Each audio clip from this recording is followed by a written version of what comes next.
Olá, queridos amigos. É uma alegria muito grande estarmos com vocês novamente. E nós estamos iniciando o estudo do livro Ave Cristo, de Emmanuel, o terceiro romance dessa série maravilhosa que Emmanuel nos presenteou, através da mediunidade de Chico Xavier.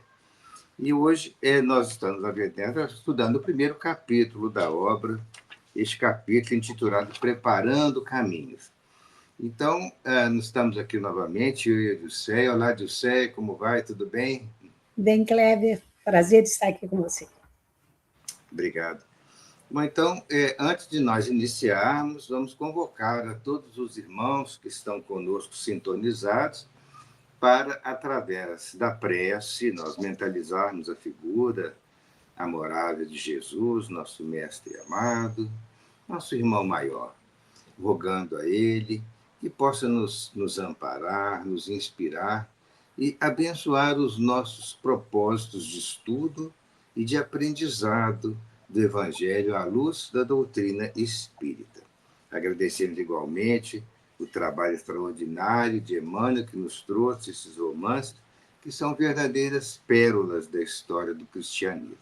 Em nome de Jesus, em nome de Emmanuel, pedimos permissão, então, para iniciar os estudos de hoje. Então, nós estávamos abordando, desde o início do capítulo, em que, no mundo espiritual, numa grande assembleia de irmãos mais elevados, que já começavam a trabalhar pela divulgação do Evangelho do Cristo no mundo, está descrito que numa cidade espiritual, uma grande assembleia de almas atraídas ao roteiro divino estava escutando a exortação de iluminado orientador. Então, um grande mentor espiritual falava para centenas de espíritos que estavam em preparo para divulgar o evangelho no mundo. Logo depois dessa palestra, ele já estava praticamente terminando, ele então explanou ainda por alguns minutos, quanto aos deveres que aguardavam os legionários do Evangelho de Jesus entre os obstáculos do mundo, descendo por fim da tribuna dourada para o cultivo da conversação fraterna. Havia terminado então a conferência dele, a palestra, e ele desceu naturalmente para conversar com os amigos que ali estavam mais próximos. Vários amigos oscularam-lhe as mãos, comentando com entusiasmo os mapas de trabalho a que se prenderiam de futuro. Diminuíam os entendimentos e a rogativa de proteção quando o pregador foi procurado por alguém com intimidade afetuosa. Varro! Exclamou ele, abraçando o recém-chegado e contendo a emoção. Tratava-se de velho romano de olhar percussiente e triste, cuja túnica muito alva, confundida com a roupagem brilhante do companheiro, assemelhava-se a uma nesga de neblina apagada de encontro a repentino clarão de aurora. Os dois amigos que se encontravam após algum tempo. Trocadas as primeiras impressões em que antigos eventos do pretérito foram recordados, Quinto Varro, esse era o nome do romano, Quinto Varro, romano de fisionomia simpática e amargurada, explicou ao companheiro, então guindado, então elevado a uma esfera superior, que pretendia voltar ao plano físico em breve tempo. Então, veja só, após a palestra esclarecedora do mentor, que estava falando exatamente sobre as questões do planejamento da divulgação do Evangelho no mundo, o Quinto Varro aproximou-se dele após o término da palestra e já eram conhecidos, já eram amigos de outras épocas. Então, ele disse que estava pretendendo, em breve, retornar ao mundo, ao plano da Terra, como encarnado. Então, ele estava dizendo aqui, voltar ao plano físico em breve. O representante da esfera mais alta ouviu-o com atenção e obtemperou admirado. Mas por quê? Conheço-te o acervo de serviços, não somente à causa da ordem, mas, igualmente, à causa do amor. no mundo patrício, as tuas derradeiras romagens foram as do homem correto, até ao extremo sacrifício, e os teus primeiros ensaios na edificação cristã foram dos mais dignos. Não seria aconselhável o prosseguimento da tua marcha acima das inquietantes paisagens da carne? Quer dizer, amigos já de longo tempo, o mentor espiritual estava relembrando aí, olha, eu, né, me lembro muito bem do seu trabalho no cristianismo, lembremos-nos de que nós estamos falando de quase 200 anos do cristianismo já instalado na Terra, porquanto esse período aqui do livro é o início do século II, é por volta do ano 200 a 220, mais ou menos, esse período que nós estamos falando aqui. Quando ele desejava retornar à Terra, já havia 200 anos, praticamente, de lutas de instalação do cristianismo no Império Romano.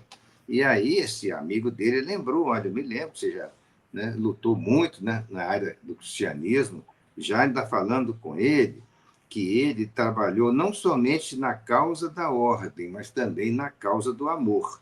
Então, era um espírito valoroso, né, o Quinto Varro, pelas experiências que ele já tinha desenvolvido no campo da divulgação do Evangelho de Jesus. Aí ainda diz mais, você acha que realmente é preciso você voltar à Terra? Não é o caso agora de você buscar, né, prosseguir a sua marcha, distante das paisagens inquietantes da carne, ou seja, aqui no mundo espiritual você pode ter a ascensão a outros planos melhores, você pelo serviço que você já prestou. Ele diz assim, ele fixou um gesto silencioso de súplica e aduziu. Cláudio. Cláudio era o nome desse benfeitor espiritual que tinha acabado de fazer a palestra, né, amigo de Varro. Cláudio, abençoado amigo, peço-te, sei que conservas o poder de autorizar a minha volta. Ou seja, nesse diálogo do Quinto Varro com Cláudio era exatamente para buscar, né, a autorização dele para um retorno, certamente com a autorização deste mentor.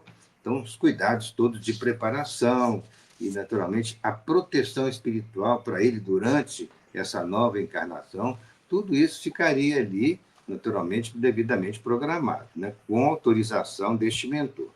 Anseio por... Aí diz assim, sei que conservas o poder de autorizar a minha volta. Sim, sem dúvida, os apelos de cima comovem-me a alma. Anseio por reunir-me, em definitivo, aos nossos da vanguarda. No entanto, e a voz dele se fez quase sumida pela emotividade, de todos os que ficaram para trás, tenho um filho do coração, perdido nas trevas, que eu desejaria socorrer. Então, ele confirma com o amigo Cláudio que realmente ele estava ansioso para reunir-se aos nossos de vanguarda, quer dizer, aqueles valorosos com os quais ele já havia trabalhado em encarnação passada ou encarnações passadas, e que estavam já em planos mais elevados. Ele ansiava, né, por encontrar-se com eles, reunir-se com eles em definitivo, mas havia uma situação do passado que prendia o seu coração de forma muito firme à terra, né? Que seria exatamente o filho, que ficara ainda em zona de sofrimento, perdido nas trevas. Tassiano indagou o mentor intrigado, ele mesmo, e Varro prosseguiu com encantadora humildade. Sonho conduzi-lo ao Cristo, com os meus próprios braços. Tenho implorado ao Senhor semelhante graça com todo o fervor do meu paternal carinho. Tassiano é para mim o que a rosa significa para o arbusto espinhoso em que nasceu. Em minha indigência, ele é o meu tesouro, e em minha fealdade é a beleza de que desejava orgulhar-me. Então, ele está dizendo, do fundo do coração, palavras de profunda poesia para homenagear o filho, porque, embora o filho estivesse temporariamente em área de sofrimento, ele o via como uma verdadeira flor em espinheiros. E isso tudo fazia com que ele desejasse retornar e desenvolver um esforço muito grande para buscar o filho, aproximar o filho das hostes do cristianismo. Era um trabalho árduo, a gente sabe disso, o livro vai informar isso para nós, mas ele estava profundamente desejoso de enfrentar as dificuldades dessa missão a que ele se propunha. Aí ele diz mais aqui, ó, daria tudo por dedicar-me a ele de novo, acariciá-lo junto do coração para orientar-lhe os passos na direção de Jesus. É o céu a que aspiro. Isso dizendo, Quinto Varro dizendo para o amigo Cláudio. Né? E como se quisesse sondar a impressão que causava no amigo, acrescentava: porventura estarei errado em minha aspiração? O velho orientador afagou-o com visíveis demonstrações de piedade, passou a destra pela fronte banhada de luz e falou: não discuto os teus sentimentos, que sou constrangido a respeitar. Mas valeria tamanha renunciação?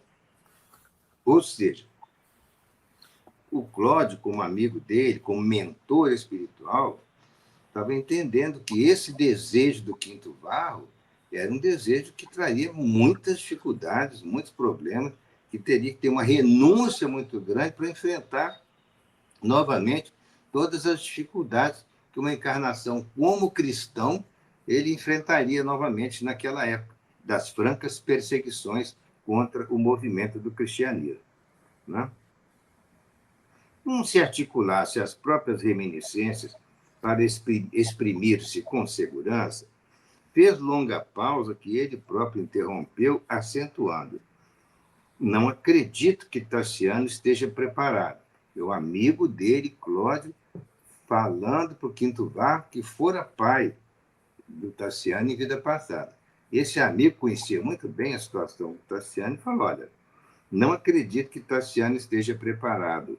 Viu há alguns dias no templo de Vesta, chefiando larga legião de inimigos do bem, inimigos da luz. Não me pareceu inclinado a qualquer serviço do Evangelho. Ele vagueia nos santuários das divindades olímpicas, promovendo arruaças contra o cristianismo. Está falando aqui em relação ao Tassiano. O Tassiano está no mundo espiritual, entendeu? Está desencarnado, como está o pai. Eles estão distantes, porque o Tassiano está em zona de sofrimento. Mas esse mentor, recentemente, ele viu o Tassiano espírito, ainda vagando lá pelos santuários das divindades olímpicas, promovendo arruaças contra o cristianismo nascente.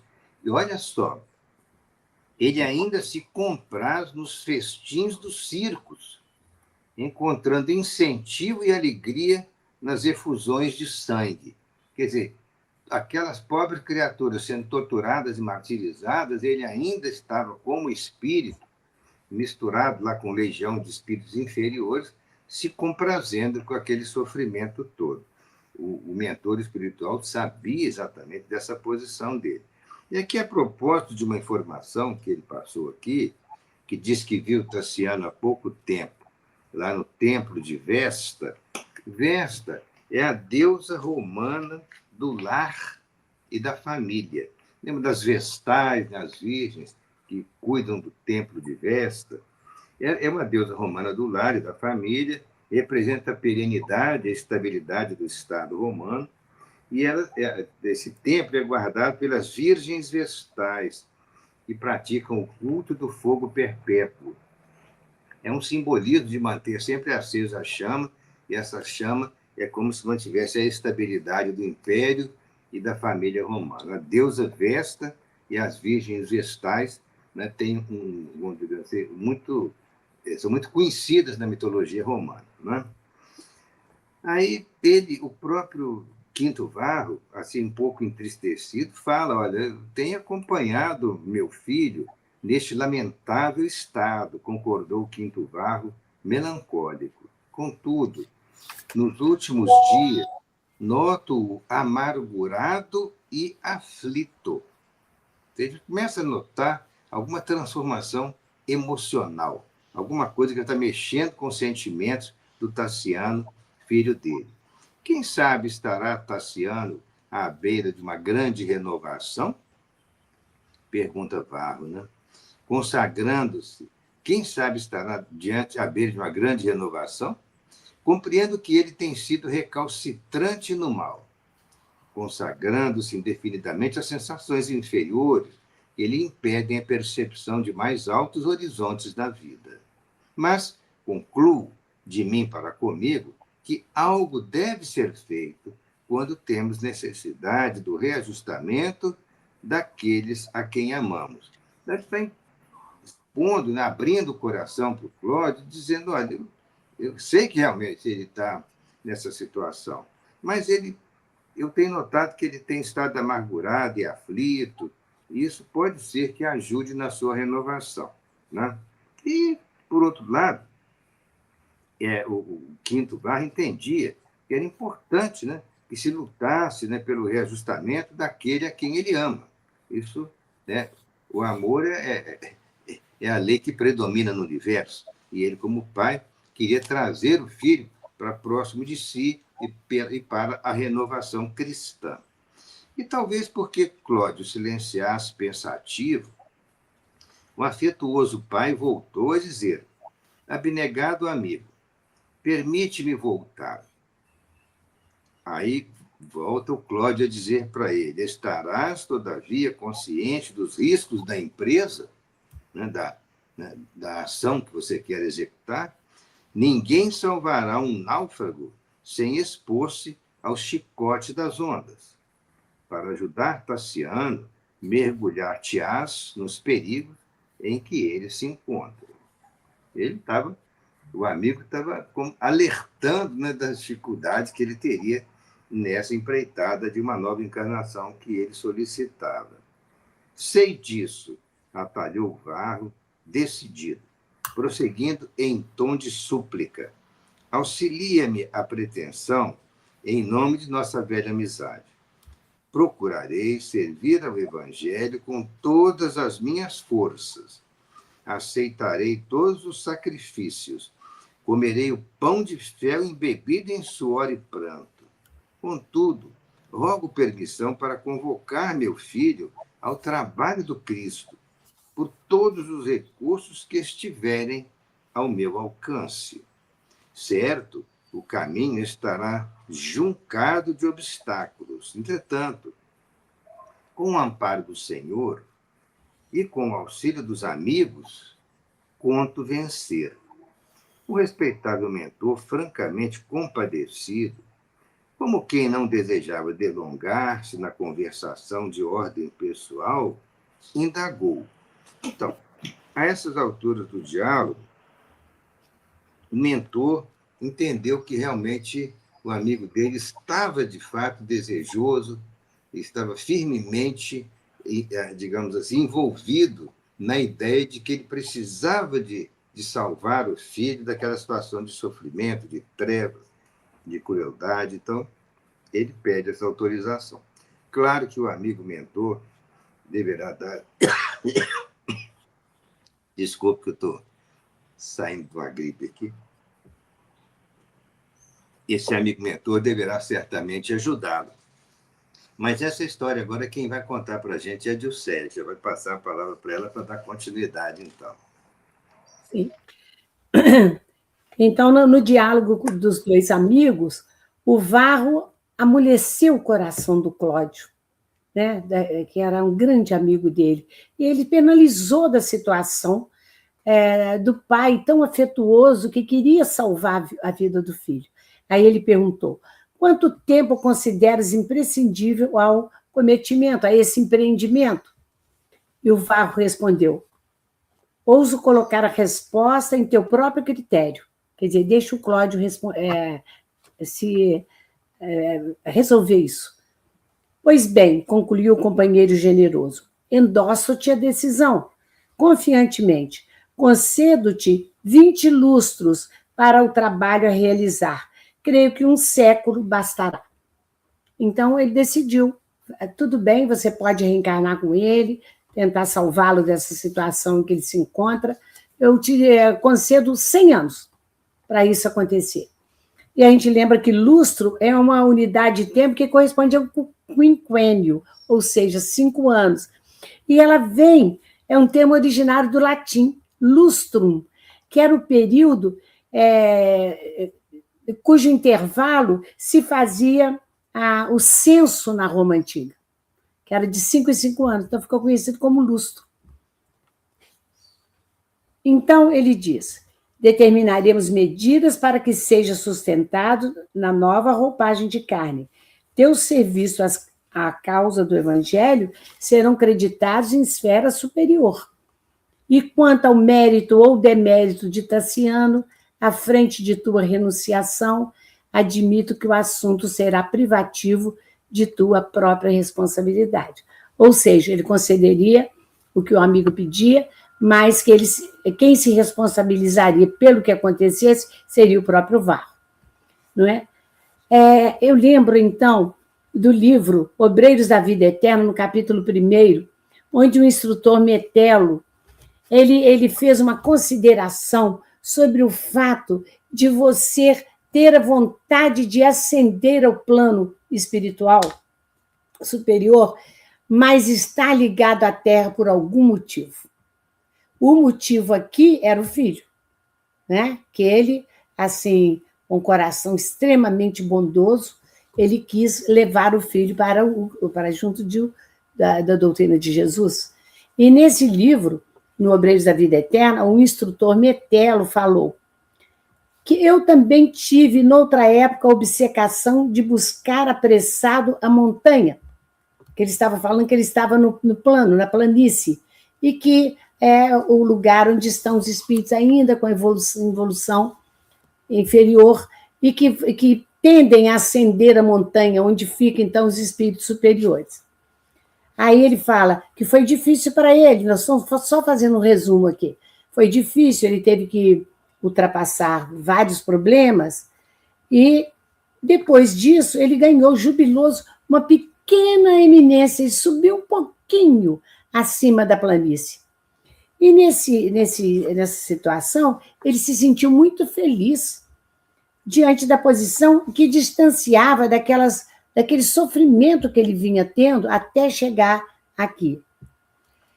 Quanto mais ele se vangloriava nessa expectativa que ele podia alcançar os cumes mais altos, ele ficava espantado com a planície e ficava até feliz por estar distante daquela gente tão pouco desenvolvida. Assim ele falando, ele relatando. Até que num dia, numa noite, naquele lugar onde ele estava, veio um sol imenso, uma luz que o cegava até. E seres angélicos subiam e desciam naqueles pináculos, como ele chama. E ele foi e perguntou a um deles: o que está acontecendo? Que luz é essa que ilumina a todos? Ele falou: é o Senhor Jesus, que ele vem visitar hoje os que erram nas trevas do mundo, libertando consciências escravizadas. Então, é a situação do Tassiano. E se a gente pode comparar de alguma forma, é o que o pai está querendo fazer. Aí, o Metelo, que já tinha uma evolução nesse ponto muito maior, ele ficou muito envergonhado. Falou: se o Jesus vem fazer isso, por que eu quero ascender ao plano superior, deixando todos esses que precisam de mim aqui? Aí ele voltou.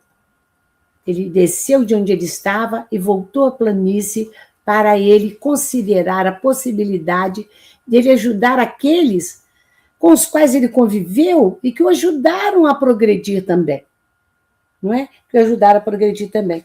Ele fala: como subir sozinho, organizando um céu exclusivo para minha alma?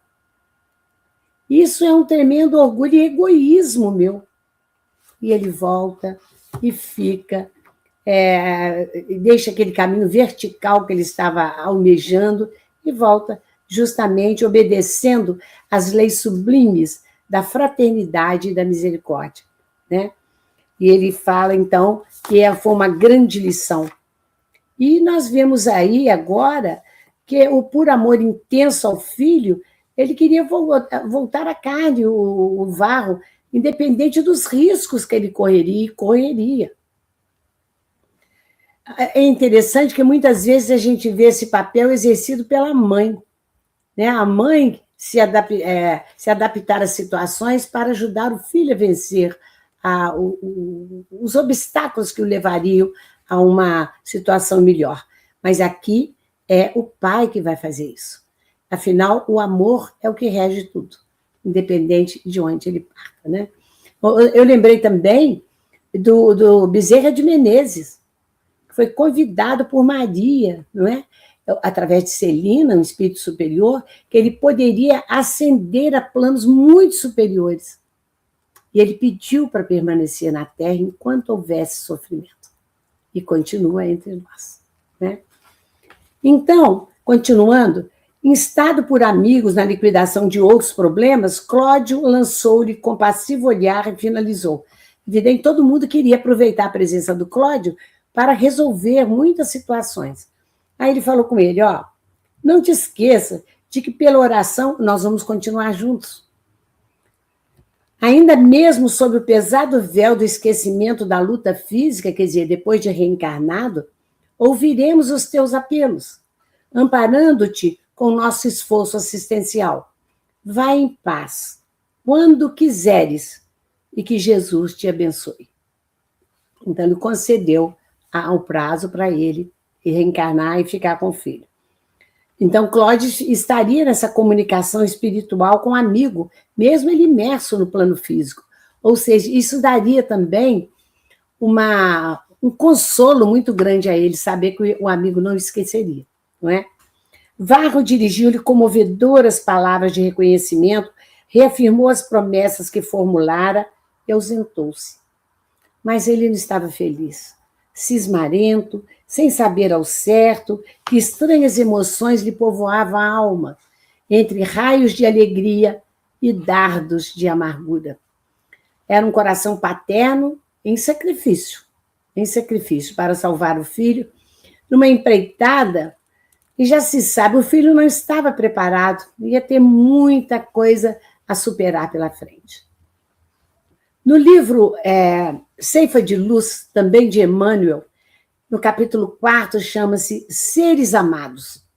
Então, quando eu li esse capítulo, e vendo paralelo com esse livro, eu me lembrei muito o que Emmanuel falou lá, e que me levou a pensar no Varro.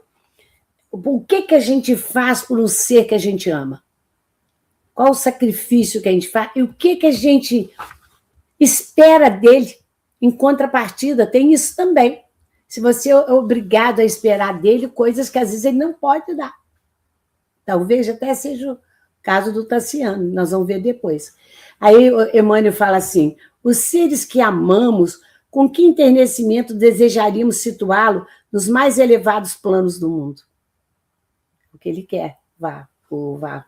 Se possível, obteríamos para cada um deles um nicho de santidade ou um título de herói, o que todo pai quer. Que o filho seja, né, um espírito que evolua bem. Entretanto, qual ocorre a nós mesmos, não podemos esquecer disso, são eles seres humanos, matriculados no educandário da vida. E no ciclo das experiências em que se debatem, como nos acontece, eles erram e acertam, avançam na estrada ou interrompem para pensar, solicitando-nos apoio e compreensão. E é isso que ele vai dar a ele. Assim como estamos em luta a fim de sermos um dia o que devemos ser, aprendamos a amá-los como são, na certeza de que precisam, tanto quanto nós, de auxílio e encorajamento para a necessária ascensão espiritual.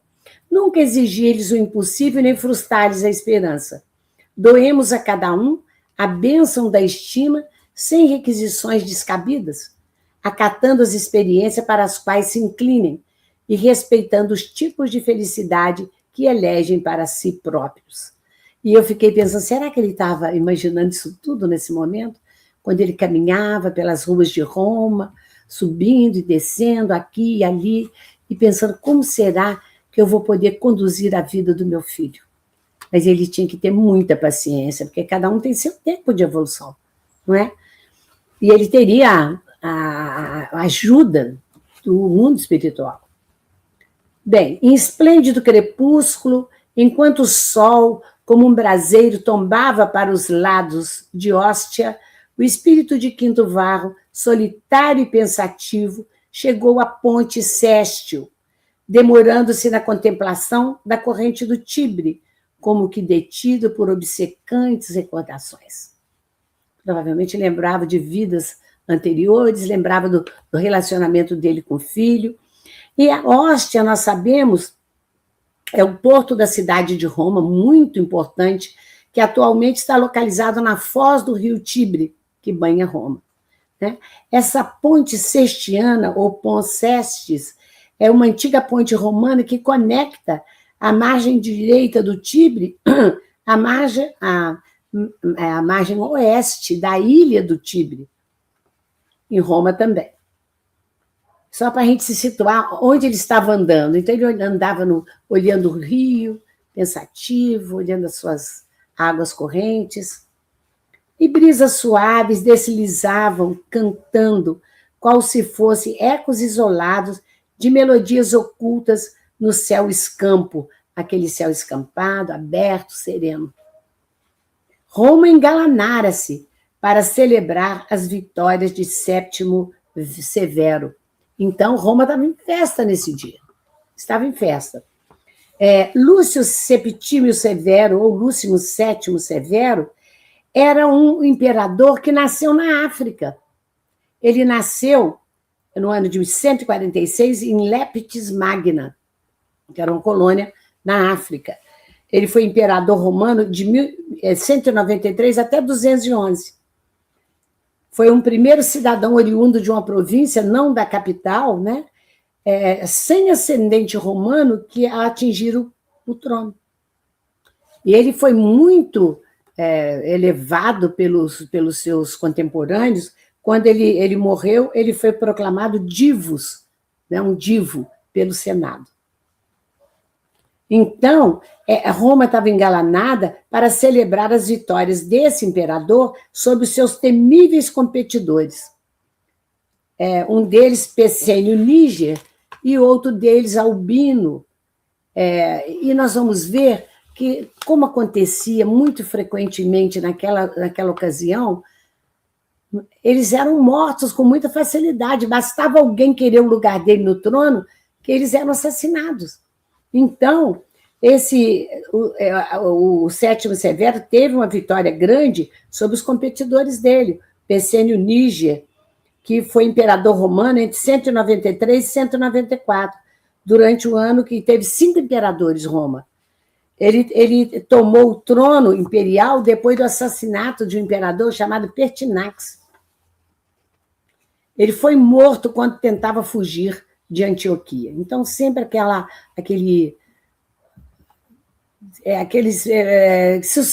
sucessão de mortes, de assassinatos, que, através, então, do orgulho, do egoísmo, da vontade de ascender ao trono.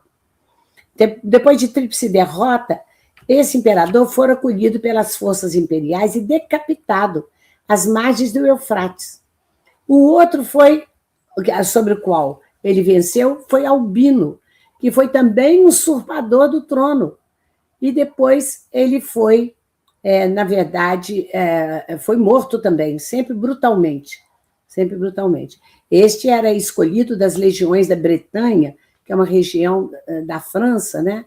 Que ainda é chamada Bretanha hoje, lá perto do Canal da Mancha, do Oceano Atlântico, cuja capital é Rennes. E esse Albino foi vencido nas Gálias, que era também uma região francesa, né? E ele suicidou. Então, eles não tinham, né, apesar deles serem politeístas, terem vários deuses, na verdade, eles não tinham uma religião dentro de si. Eles não tinham.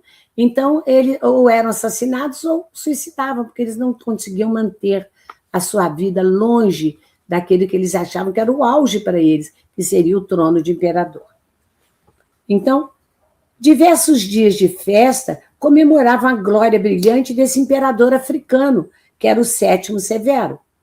Mas, por solicitação dos augustais, da nata da sociedade romana, o término da solenidade estava marcado para a noite próxima, no grande anfiteatro, que era o Coliseu, com todas as pompas do triunfo. Aí ele vai depois falar aqui quais eram essas pompas. Falar a verdade, parecia até um desfile carnavalesco. As cores, o que eles apresentavam, né? As músicas, não era uma coisa que agradava as pessoas mais sensíveis. Aí, Varro, mostrando a fisionomia expectante e entristecida, atravessou o pequeno território da ilha do Tibre, uma ilhazinha que tinha no meio do rio, então, que ficava na zona justamente perto do Capitólio. E ele foi para o Templo da Fortuna, que era um pequeno templo romano antigo, localizado numa praça, né, e que foi construído ao lado do mercado de gado, etc., dedicado ao deus romano Portuno, que era justamente o deus das chaves, das portas, dos gados e dos portos. Então, ele ia andando, ia pensando nisso tudo, quando ele observou uma multidão de grupos esparsos do povo, aí já não da nata da sociedade romana, mas do povo, a se adensarem na praça, em direção ao soberbo edifício que era o Coliseu. Eles caminhavam, então, para a festa no Coliseu. Aí, o que se observava lá? As liteiras de autodignatários da corte, cercadas de escravos, dispersavam pequenas assembleias de cantores e dançarinos. Bigas faustuosas, carros adornados, varavam por entre a turba, conduzindo tribunos jovens e damas patrícias de famílias tradicionais. Então, a qualquer custo, eles varavam um caminho no meio da multidão constituída pelo povaréu. Marinheiros e soldados querelavam com vendedores de refrigerantes e frutas, enquanto a onda popular crescia sempre. Aí eu me lembrei, gente, será que tinha Coca-Cola naquela época? Estou brincando, lógico que não tinha, mas podia ter uns sucos, outras coisas, e como sempre, os ambulantes de todos os tempos presentes nas festas populares, né? Vendendo suco ou frutas. Gladiadores de corpo descomunal chegavam também sorridentes, cortejados por jogadores inveterados da arena, que apostavam, quem queria vencer, não é? Esses gladiadores eram bajulados, e muitos deles eram escravos, outros não. Eram escravos que enriqueciam e até se tornavam livres pelo grau que eles tinham de vitórias justamente na arena. Os gladiadores, vão lembrar, eles lutavam contra outros homens. Tem os chamados bestiários, que eram os homens que lutaram com as feras, com as bestas. Os gladiadores lutavam entre si. Enquanto os sons de alaúdes e atabalhos, né, que são instrumentos musicais, se misturavam ao distante rugido das feras enjauladas para o soberbo espetáculo. Então, já estavam lá preparadas. Feras que vinham da África, elas ficavam num jejum prolongado, digamos assim, e ficavam enfurecidas, loucas para matar e comer, né, ingerir a carne daqueles pobres cristãos que eram jogados na arena. A glória de Severo, Lúcio Severo, como dissemos, e o suplício dos cristãos eram os temas preferidos de todas as palestras, é o que se comentava, né? O que vai acontecer, quem é que vai morrer e quem é que está sendo homenageado. Então, o viandante espiritual, que é Varro, fitava não só a multidão ávida de prazeres, que eram os encarnados, mas também as falanges bulhentas de entidades ignorantes ou perversas que dominavam nas sombrias comemorações. Varro tentou adiantar-se revelando estar à procura de alguém. Então, ele olhava, procurando, mas a pesada atmosfera reinante obrigou a recuar. Você nota que era muito pesado o ambiente, né? Contornou o famoso anfiteatro, que era o Coliseu, que a gente lembra, que o Coliseu é chamado Anfiteatro Flaviano, ou Anfiteatro Flávio, porque ele foi construído no centro de Roma, justamente na época, né, de Vespasiano, que era o imperador, e Tito, que era o seu filho, que também foi imperador. Ele foi construído, ainda foi o maior anfiteatro de todos os tempos, né? E ele continuou andando, palmilhou as vielas que se estreitavam entre o Célio, que era uma das colinas de Roma, entre o Palatino, que era uma outra colina, era mais central ali da cidade. Atravessou a chamada Porta Capena, que era localizada onde hoje tem uma praça, ainda em Roma. Ele atingiu o campo, então ele saiu fora do centro de Roma, dirigindo-os para os sepulcros da Via Ápia. Nós lembramos que nesse sepulcro nós já tivemos a oportunidade de ver em 50 mil anos, em 50 anos depois, que os cristãos se reuniam para fugir, né, daqueles que os perseguiam e evitando a prisão deles. Então, a Via Ápia ainda hoje existe, né? Ainda é considerada uma estrada romana de grande interesse e de grande construção, foi uma grande construção na época. Ela ligava Roma a Capua, depois foi estendida até Brindisi. O Brindisi é um dos portos mais importantes da Itália. Então, ele continuava andando, através daquela chamada Rainha das Estradas, que ela via rápido. E a noite clara descera sobre o casario romano. Milhares de vozes entoavam cânticos de júbilo à prateada claridade do luar em plenilúnio, que a lua ia clareando o caminho deles, né? Que se situavam lá perto daqueles sepulcros. Eram cristãos desencarnados, preparando-se para receber os companheiros de sacrifício, que estavam encarnados, mas que iriam para a arena.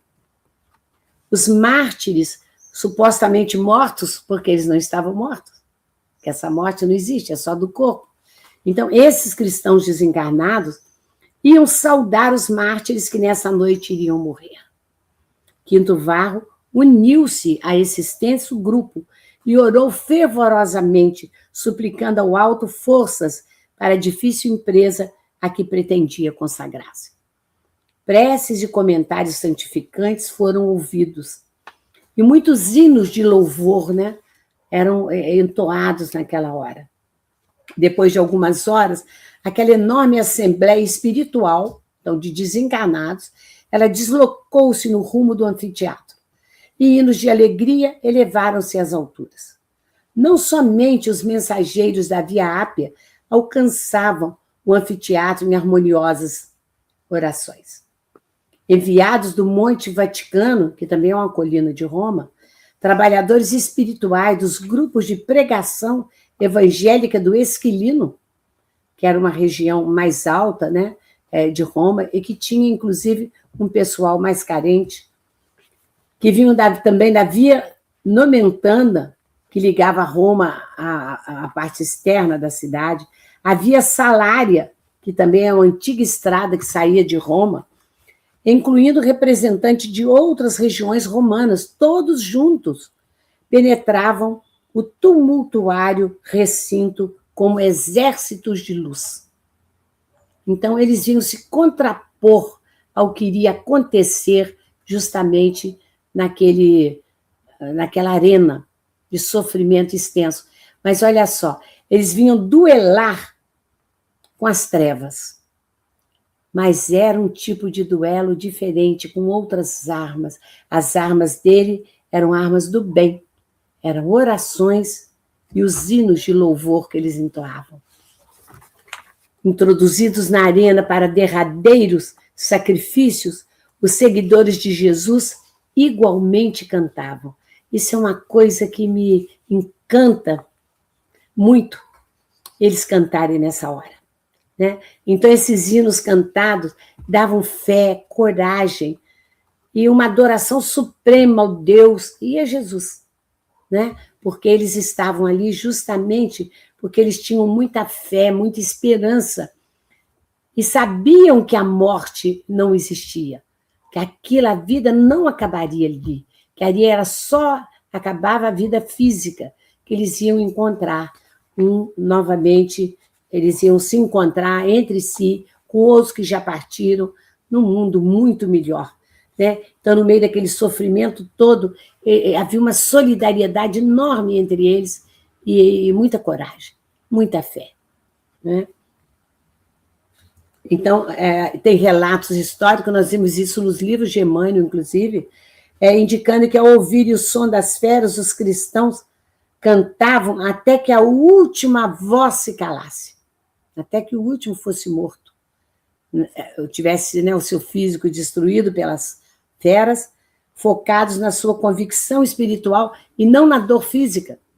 E nós vimos isso também em 50 mil anos, e também há 2.000 anos, 50 anos depois, e há 2.000 anos, que naquela hora crucial em que as feras atacavam aqueles cristãos na arena, o mundo espiritual os protegia para que eles não sentissem aquele derradeiro lance de sofrimento, né?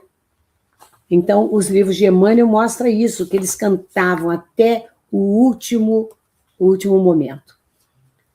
No livro, nos 50 anos depois, no capítulo 7º, que chama Nas Festas de Adriano, a gente encontra uma passagem muito bonita, que diz o seguinte, Emmanuel vai falar: enquanto as setas eram atiradas no peito dos mártires, havia a harmonia dos versos entoados pelos cristãos na arena. Na sua melodia, misturavam-se indistintamente a saudade, a esperança, as alegrias do céu e os desenganos do mundo. Como se aquele punhado de seres desamparados fosse um bando de cotovias apunhaladas, libertando-se nas atmosferas da terra a caminho do paraíso. Olha que coisa linda, né? Quer dizer, o mundo espiritual reconhecia aquele martírio todo e os livrava do último sofrimento. Nessas obras, então, Emmanuel destaca que os cristãos não cantavam por desespero. Era um ato final de amor, de fé e triunfo espiritual sobre a morte física. Eu me lembro ainda de uma outra passagem muito bonita dos cristãos cantando, que está relatado no livro Boa Nova, né, por o irmão X, em que, no capítulo 30, chamado Maria, ele vai relatar os últimos momentos de Maria na Terra. Um dia, após Jesus ir encontrá-la, naquela casinha simples de Éfeso, chamada Casa da Mãe Santíssima, onde ela acolhia todos que chegavam, contava a história do filho, fazia curas, né? Que João conseguiu para ela essa casinha a pedido de Jesus para cuidar dela. Um dia entra alguém na casa, que ela estava envolto no manto e tudo, ela não reconheceu, mas sentiu uma vibração muito grande dentro dela. E daí a pouco, Jesus fala: minha mãe, venha aos meus braços. E era Jesus que estava ali para ampará-la nos últimos momentos. No outro dia, ela já começou a se desprender da terra, e antes disso, Jesus falou com ela: o meu pai quer que você seja rainha no seu reino. Então, ela nos dias seguintes, ela se desprendeu, foi amparada por vários amigos espirituais que vieram recebê-la. E antes dela ascender aos planos superiores, ela quis reviver os locais onde Jesus tinha vivido, onde ele tinha passado a sua época, né, de pregação na Terra. E depois ela quis encontrar-se com os cristãos que estavam presos em nome do Cristo, sofrendo por causa dele. E ela encontrou realmente numa prisão aqueles indivíduos que seriam sacrificados, que estavam ali sofrendo, e viu uma mocinha, triste, magrinha, num canto, e ele vai falar muito lindo, ela vai falar muito lindo com ela o seguinte: ela orou, fez as suas preces, e quando ela viu aquela jovem encarcerada, de rosto desencarnado e macilento, ela disse no ouvido dela, ela, Maria, desencarnada, a menininha encarnada: canta, minha filha, tenhamos bom ânimo, convertamos as nossas dores da terra em alegrias para o céu. E nesse momento, a triste prisioneira, sem entender por quê, começou a cantar. Uma emotividade muito grande fez vibrar o seu coração, e ela contemplou estaticamente o firmamento, o céu, e começou um hino de profundo e enternecido amor a Jesus, em que traduzia sua gratidão pelas dores que lhe eram enviadas, transformando todas as suas amarguras em consoladoras rimas de júbilo e de esperança. E daí a instantes, seu canto melodioso era acompanhado por centenas de vozes dos que choravam no cárcere, aguardando o glorioso testemunho que seria a morte lá na arena. Então, eu acho assim muito maravilhoso o coração de uma mãe que foi Maria, Maria Santíssima, mãe de todos nós, que salvou o coração daqueles sofredores imensos, aguardando a morte. Ela pediu que eles cantassem, e isso trouxe um consolo muito grande. Então, dizem que quem canta ora 2 vezes. Então, nessa situação, em toda situação difícil, a gente sabe que a prece sempre vai nos trazer consolo, vai nos chegar a Jesus, para a gente reconhecer o que nós estamos passando naquele momento, vai passar, realmente, e que nós teremos dias melhores, nós temos que ter esperança e uma fé infinita. E assim nós terminamos o capítulo de hoje.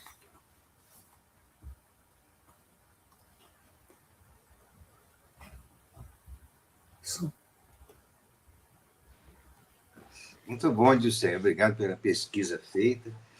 Como que a gente aprende, né, nesses romances de Emmanuel, a história de Roma, a história do Império, né, as lutas dos cristãos naquela época, tudo é um aprendizado profundo para todos nós. E aqui fica o nosso convite para todos os irmãos, né, que estão nos acompanhando, e nos próximos estudos nós desenvolveremos, né, esse belíssimo romance que Emmanuel nos trouxe. Então, eu vou pedir a Dilcé que possa fazer a prece de encerramento e desejar muita paz para todos. Então, nesse momento que nós estamos terminando o estudo desse capítulo maravilhoso, que nos dá tanto ensejo de reflexão, que nos leva a ter fé, a ter esperança, né, a encarar as dificuldades da vida como um passo que nós temos na Terra, e nunca esmorecermos, porque nós sabemos, e por isso agradecemos a Jesus e aos amigos espirituais, que eles estão ao nosso lado, estão nos protegendo, estão nos dando força e coragem para enfrentarmos os desafios dessa vida nesse planeta de provas e expiações. Assim sendo, comovidos, esperançosos, nós pedimos permissão para encerrar o estudo de hoje. Que assim seja. Assim seja. Um abraço a todos. Muito obrigado.